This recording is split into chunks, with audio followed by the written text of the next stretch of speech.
Diyos ko po, grabe to.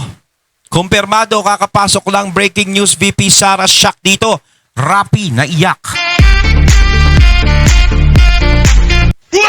Ayan, syempre itong balitang ating matutunghayan ngayon ay nagbula kay Update Pinas News. At ito po ang inyong lingkod na si BT na magbibigay ng reaksyon at komento dito sa video na ating matutunghayan ngayon. At huwag na natin pagtagalin at sabay-sabay na nating panoorin ang laman ng video na hatid sa atin ni Update Pinas News at bibigyan natin ng reaksyon ng balitang ito. Pasok! Oh, tingnan mo ngayon ha. And syempre, bago natin simulan ng video ito, nais ko nga pala magbigay ng credits dito sa boses at video na matutunghayan natin ngayon at bibigyan ng reaksyon walang iba kundi si Sir Donmar TV. Syempre, huwag niyong kalimutang suportahan ang channel ni Donmar TV, mga katunay. Pakibisita po yan at huwag niyong kalimutang mag-subscribe at mag-follow para maging updated po kayo sa mga vlogs, reactions at sa mga balita na hinahatid sa atin ni Sir Donmar TV, mga katunay. Ipagpatuloy natin. Itong video na ipapakita ko sa inyo, ito po yung supporter dati ni Rapi Tulfo. Ayun. Okay? Remember, supporter po ito ni Rapi Tulfo noon. Ngayon, ano nang nangyari sa supporters ni Rapi Tulfo? Ito na po ang nangyari. Sabi mo na ako nakakasin. Ito ay binigay sa akin ni Senator Rapi Tulfo ng gawad katapatan ng kanyang programang 92.31 sa radyo. Plus ito, bilang patunay sa inyo, baka sabihin naman ng mga baser dyan, gawa-gawa ko lang. Ito, no? Ito, picture namin. Ayan na. At pirma. Ito kami, mga bats. At may pirma pa ni Tulfo yan, niningataduran. At nabigyan pa ako ng award ng mayor ng Magalang, Pampanga. Ito ha, hindi nga lang ito supporter ni Rapi Tulfo. Hindi lang supporter ito ha, kundi parang idol close pa niya si Rapi Tulfo ha. Idol pa niya. Hindi lang ordinaryong supporter ito, idol ito. Tsaka parang binibigyan siya ng mga certification, no? Keep niya yung mga certifications, yung mga picture nila dati ni Rapi Tulfo kasi idol nga niya si Rapi Tulfo. Pero tingnan niyo kung anong nangyari. Appreciate. Dahil sa kawalang hiyaan mo, Rapi Tulfo, no? At ikaw ay naging inutil sa Senado, sinira mong tiwala ko sa iyo at tiwala ng maraming tao na mamaya na bumoto sa iyo. Wala kang bayad na paglaban ang karapatan ng mamamayan. Ito, bilang patunay. Yan, bilang patunay. Pupunitin ko. Nakakahiya ka. Nakakahiya ka. Parang si Kuya, parang ano, no, nung panahon ni Andres Bonifacio, nagpunit ng sedula. Hindi ka dapat naglilingkod. Dahil nung una pa sinabi mo, magunaw man ang... Tingnan mo niyan ha. Parang galit na galit si Kuya. Ilang taon niyang tinatago yung mga picture na yan. Talaga, Ilang taon na yan yung mga medalya, mga certification, tinago niya yan kasi mahalaga sa kanya yan. Rapi Tulfo, idol ko yan. Pero dahil sa galit niya, pinunit niya. mundo. Magunaw man ang mundo, ay hindi ka papasok sa politika. Ito, yan. Ano mo? Kuya, maghulos dili ka. Talagang pinagwasak-wasak mo na yung mga gamit mo dyan. Kumbaga, lahat ng remembrance mo kay Senator Rapi, talagang pinagwasak-wasak mo na. Wala ka lang tinira. Talagang kitang-kita natin, no? Nararamdaman natin yung inis ni Kuya kay Senator Rapi. Itatapon ko, susunugin ko. Naku, susunod. Wala kang kwentang tao. Sayang, lahing hapon ka pa naman. Sinasabi mo. Ngayon, takot ka ba? Wala ka ng bayad. Yung bayad mo napunta na sa mukha mo. So, ano ba? Ito ha? Grabe yung bayag mo na punta sa mukha. Ano nangyari? Ito i-analyze ko ha. Idol niya si Rapi Tulfo. Makita mo naman walang halong kaplastikan kasi tinatago pa nga niya. Importante para sa kanya itong mga bagay na ito. Pictures, medalya, certification, mga plaque of appreciations. Pero mantakin nyo, pinunit niya. Alam niyo ba kung bakit niya pinunit? Hindi na niya matake. Kasi akala niya, si Rapi Tulfo, kapag, I'm pretty sure, bumoto ito nung panahong eleksyon na maging senador si Rapi Tulfo, di ba? Pero, hindi niya akalain na wala palang bayag itong si Rapi Tulfo because Rapi Tulfo is a fake na tapang. Nagtapang-tapangan lang si Rapi Tulfo. Fake ang pagkatapang niya. Pero ayun yung napansin ko talaga. Kasi dati, isa din ako sa uma-idolize dyan kay Senator Rapi. 'Di ba? isa din ako talaga sa umidolize yan, pero hindi ko naman siya binoto nung eleksyon. Kasi nga parang nagdadalawang isip din ako eh. Pero sinabi ko nga, idol ko siya dahil talagang sa mga programa niya talagang tumutulong naman talaga siya doon sa mga nasa programa niya, lalong-lalo na napabilib niya ako doon sa lola. May lola yun eh, may tinulungan siya, binigyan niya ng negosyo, pagkakakitaan, binigyan niya ng bahay, tapos iba pa, may mga tinutulungan pa siyang mga tao. Talagang nakita natin talaga, kung yun talaga ang titignan na ubabasihan natin, si Senator Rapi talaga is karapat dapat talaga na maglingkod sa bayan kasi nakakapaglingkod siya sa mga tao eh. Pero hindi natin akalain na parang hanggang dun lang pala yung limitasyon na yun. Hanggang dun lang pala si Senator Rapi. 'Di ba? Yung ugali niyang yun, yung ginagawa niyang yun sa mga programa niya, hindi niya nadala sa Senado. Kasi parang ibang Rapi Tulfo yung kaharap natin eh. Kaysa dun sa programa niya. Ang hinahanap talaga natin yung Rapi Tulfo na nasa programa niya. Kaso hindi yun ang lumabas. 'Di ba? Nagpapakita siya ngayon ng prinsipyo. Prinsipyong ano? Prinsipyong may pinapanigan. 'Di ba? Kasi alam natin ang Tulfo kalaban niya ng mga tao na umaagrabyado sa taong bayan.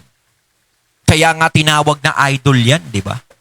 Kaso ngayon matatawag mo pa siyang idol sa mga ginagawa niya. Ako nadismaya din ako eh. Kahit hindi ko siya binoto, o ewan ko kung hindi ko pa siya binoto, hindi ako nakaboto nun. O basta yun na yun. Kumbaga, nanalo siya dahil sa ganyan eh. Yan ang nagpanalo sa kanya. Bukod doon sa pangalan niyang Rapi Tulfo, yan ang nagpanalo sa kanya. Yung pagkampi niya sa mga naaagrabyado. Yung pagkampi niya sa mga maliliit na tao. Ngayon, nasaan na? Nasaan na yung taong kumakampi sa maliliit na tao?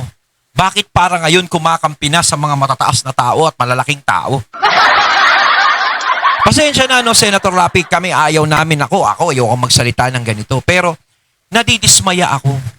Kasi hanggang ngayon hinahanap namin nasaan na ba yung tunay na Rapi Tulfo. Hindi namin makita sa Senado. Sa totoo lang, yung binuksan mo yung investigasyon dyan sa Lotto ba yun? Sa Lotto, tama ba? Correct me if I'm wrong.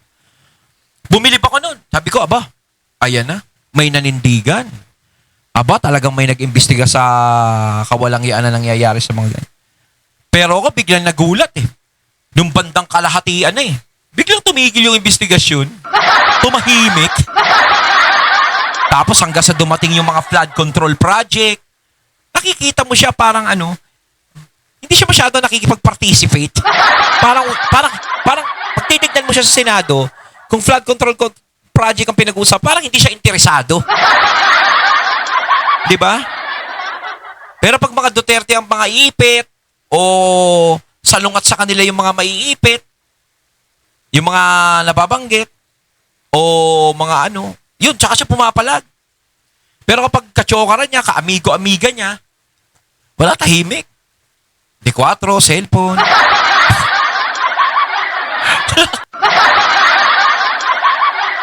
Ko naman. Yung Rapi Tulfo na maingay sa radyo, yung maingay sa TV, wala. Maingay siya dito kila Senator Alan. Pero kita mo, hindi siya nag-iingay sa flood control project. Nasaan na yun? 'Di ba? Kasi kung yung tunay na Senator Rapi ang nandiyan, talagang siguro yung flood control project issue na yan, talagang mag-iingay talaga yung tunay na Senator Rapi. Hindi, yung Rapi Tulfo talaga, yung idol na lang. Yung idol Rapi Tulfo. Kasi yung Senator Rapi, parang ibang tao na yun. Eh. Diba? Kaya may mga ganitong tao, syempre, nadismaya, na buong akala nila, ganun pa rin si Senator Rapi pagdating sa Senado, pero ang laki ng pinagbago. Bayag. Kasi buong akala niya, kakampi si Rapi Tulfo ng taong bayan kapag siya na ang maging senador. Pero anong ginagawa ni Rapi Tulfo? Diba? Dismayado siya sa performance ni Rapi Tulfo. Dismayado siya. Yan ang analysis ko dyan. At hindi lang naman si tatay ang dismayado. Halos naman siguro lahat ng taong bayan dismayado kay Rapi Tulfo. Kaya pati din yung kapatid niya, si Ben Tulfo. Ngayon, pumapanig yung ibang taong bayan kay Ben Tulfo dahil sa ginagawa niya na pagkastigo o pagpuna sa mga kapatid niya. No? Pero para sa akin kasi, may kasabihan tayo, blood is stickier than water, na kahit talaga ganong kalaki ang kasalanan ng kapatid mo, eh talagang dun ka pa rin kakampi. Diba? May, totoo talaga yung ganong kasabihan eh. No?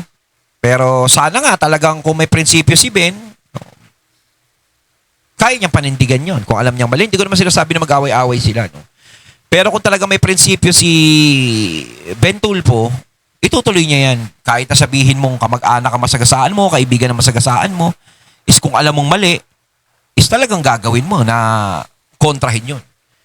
Hindi ko pa kasi alam kasi hindi pa siya pumapasok uli sa politika kasi mamaya, stepping stone lang yan. O ayoko mag-isip din ng gano'n, di ba? Pero mapapaisip tayo, baka mamaya stepping, kasi nadala na kami. Di ba? Kumbaga, eto, si Senator Rapi, parang naging stepping stone niya yung programa niya, yung ginagawa niya sa programa niya.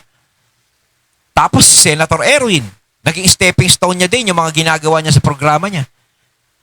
'Di ba? Kasi hindi naman sila makikilalang Tulfo kundi dahil sa mga programa nila. Kundi dahil sa mga ginagawa nila. Kasi hindi naman sila pwedeng iboto ng tao kung walang mababasihan yung mga tao sa kanila eh. Ang binasihan ng mga tao sa kanila is yung mga ginagawa nila sa programa nila na buong akala ng taong bayan is magagawa pagdating sa Senado. Eh hindi. Iyak. 2028 elections, wag na ninyong iboto yan si Rapi Tulfo. Mga Tulfo. Oh. Kung ewan tatakbo. natin, no? Alam naman natin sa ibang taong bayan, no? Ewan natin kung hindi na iboboto yan. Kasi yung iba dyan talaga is nagre-rely pa rin sa pangalan. No? Hindi mawawala sa eleksyon yan eh. Minsan kasi ibang mga taong bayan na bumoboto is tinatamad talagang mag-survey sa mga taong karapat-dapat iboto. Parang, ito si Rapi Tulfo, iboto na natin to. Diba? Ito, kilala na natin to para hindi na tayo magaksaya ng oras. Ibalik na lang natin lahat ng mga magre-re-election dyan. Re-electionist. Ganon. Pero talagang sa nangyayari sa bansa natin ngayon, wag nating baliwalain mga katunay. Alamin natin kung sino yung mga senador na dapat talaga maupo sa Senado pagdating sa 2028. Huwag lang tayong boto ng boto sa may pangalan. Huwag lang tayong boto ng boto sa mga ganun. 'Di ba? Kung nakitaan na natin yung tao na ganito, kung nakitaan na natin yung tao na ganyan ang ginagawa, bakit kailangan pa siya ibalik? Marami pa diyang mga bago na dapat nating pagbigyan. Bigyan ng pagkakataon. Kasi iba iniisip nila eh. Naku, bago yan. 'Di ba? Baka kung ano gawin yan. Baka mamaya ganito, ganyan. Mas nag-aano sila eh, mas nagdadalawang isip sila doon sa mga bago kaysa doon sa luma na alam nating wala namang ginagawa. Ibinabalik lang nila doon. Eh di mag-take the risk na tayo doon sa bago. 'Di ba? Mag-risk na tayo doon. Kung alam natin, kung nakikita natin sa survey natin na alam natin na meron siyang maitutulong sa bayan natin at sa mga tao. Yun eh. Man sila ulit kung anong posisyon man ang tatakbuhin nila, huwag nyo nang iboto yan kasi walang bayag yan. Mabuti lang sila sa pag-solve ng mga solusyon para sa mga kabit. Mga kabit, away pamilya, doon lang sila. Hanggang doon lang sila. Okay? So, wala na talaga. Ayun, at ating natunghayan ng video na nagmula kay Update Pinas News at syempre natunghayan natin ang boses at video na yun na binigyan natin ng reaksyon na nagmula kay Sir Donmar TV. Kayo mga katunay, anong masasabi nyo tungkol dito? Comment lang po kayo sa comment box. So once again, I'm BT and I'm out. Peace.